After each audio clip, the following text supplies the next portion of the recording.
want to bring in Jim Bianco, Bianco Research. Jim, so I'm looking at I follow your Twitter feed, and like I said, your work is absolutely phenomenal, particularly when it comes to the variant and where it might be going. There was a lot of hope that maybe we saw India and the UK spike come down pretty rapidly, that same pattern would happen here, but maybe not. And if that's not happening, what should we be concerned about? You're right. The Delta variant, let's remember, it is a global phenomenon. It is not just within the U.S. Right now, its worst spot is in Asia. China, half of the country of China is in some version of lockdown. The rest of Asia is making new highs, especially Japan, and that might be Olympic related. But keep in mind, we keep talking about the supply chain disruptions that we're having in this country. They're closing plants left and right in Asia. So that supply chain disruption is not going to go away anytime soon. As far as the UK goes, they peaked a couple of weeks ago, came down by 50%. That's good. But all of a sudden they bottomed and they're not going down anymore. And they might be starting back up. It's still a little early, but we can at least say that they've stopped going down. And that's concerning as well, too. And in the US, case counts keep going up. A month ago, we were 12,000 a day on average, 7-day average. Today, we're at 108,000. So almost a 10x rise in just a month or so. So no one's changing their behavior, but everything's going in the wrong direction right now.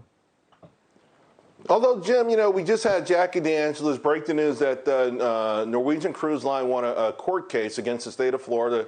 For now, they can have these sort of vaccine, they could demand vaccinations before passengers can board. It didn't move the stock. I think any other time that might move the stock. I looked at TSA numbers. They seem to have plateaued. You look at open table, restaurant reservation numbers. Some places not only have plateaued, but are pulling back this high frequency stuff. Is there a sense that maybe we're starting to slow down a little bit? Yeah, there is. There is a bit of a sense of that, in that you're right. We've seen some data, especially the airline data, try and plateau. And a lot of data scientists have put this data together to try and project the August payroll report. Remember, that's next week is the survey week. We don't get it until September. They're looking at a number where, remember, last Friday we reported 900,000+ jobs, maybe down at 300, 200, or 100,000 jobs for August. And if that is the case, that would be concern about the variant, making everybody just say, I'm kind of holding here. I'm not going to do anything. I'm not going to say no. I'm not going to say yes. I'm just going to wait. So let's see. But yes, the high frequency data is definitely plateauing. It's not reversing like it is in Asia. They're reversing, but it is definitely stopped going up. Jim, I got a minute to go. And of course, I got to ask you about Bitcoin.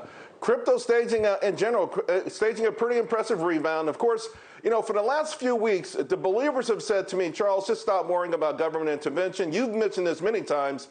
Learn, if you love Bitcoin, if you love blockchain, hang tough. Is that really the simple answer long term? If you believe in the story, don't worry about the near-term hurdles?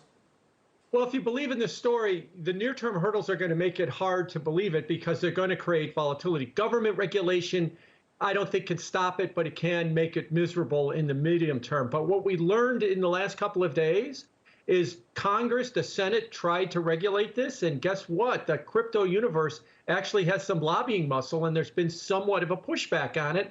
And they're trying to get the bill crafted in a little bit different format. That's good because they show lobbying muscle, and it's also good because we're maybe going to get some clarity. They're going to give us rules. Okay, what we were afraid of was no rules, and we were just letting our imagination go wild. But now at least we'll get some rules to the road. When you say lobbying muscle, you might be understating it. I mean, how often do you get Senator Lummis and a Wyden on the same page, right?